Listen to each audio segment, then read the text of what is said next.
എനിക്ക് ജീവിതത്തിൽ self respect ഉണ്ടോയെന്ന് അനലൈസ് ചെയ്യാനുള്ള ഒരു ടിപ്പ് പറഞ്ഞിട്ടെ.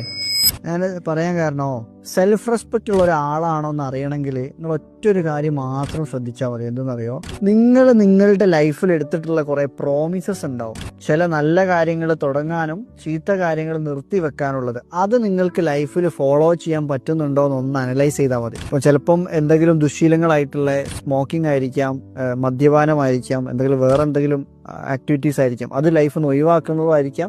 നല്ല ഹാബിറ്റുകളായിട്ടുള്ള എക്സസൈസോ അല്ലെങ്കിൽ ബുക്സ് വായനയോ അങ്ങനെ എന്തെങ്കിലുമൊക്കെ നല്ല ആക്ടിവിറ്റീസോ ഹാബിറ്റ്സോ ലൈഫിൽ ഫോളോ ചെയ്യണമെന്ന് വിചാരിച്ചിട്ടും അതിങ്ങനെ നീട്ടി വെച്ച് കൊണ്ടുപോകുന്ന സ്വഭാവം നിങ്ങൾക്ക് ഉണ്ടെങ്കിൽ നിങ്ങൾക്ക് മനസ്സിലാക്കുക, നിങ്ങൾക്ക് സെൽഫ് റെസ്പെക്റ്റ് കുറവാണ്. ആരെങ്കിലും നിങ്ങളെ ഇൻസൾട്ട് ചെയ്യുമ്പം തിരിച്ചു ചൂടാകുന്നത് മാത്രമല്ല സെൽഫ് റെസ്പെക്റ്റിന്റെ പാർട്ട്. സെൽഫിനോട് കൊടുക്കുന്ന പ്രോമിസസും കൂടെ അത് ലൈഫിൽ അപ്ലൈ ചെയ്യാൻ പറ്റുന്നുണ്ടോ അല്ലെങ്കിൽ അത് ഇംപ്ലിമെന്റ് ചെയ്യാൻ പറ്റുന്നുണ്ടോ എന്നുള്ളത് എപ്പോഴും ഒന്ന് മൈൻഡിൽ വെക്കുക.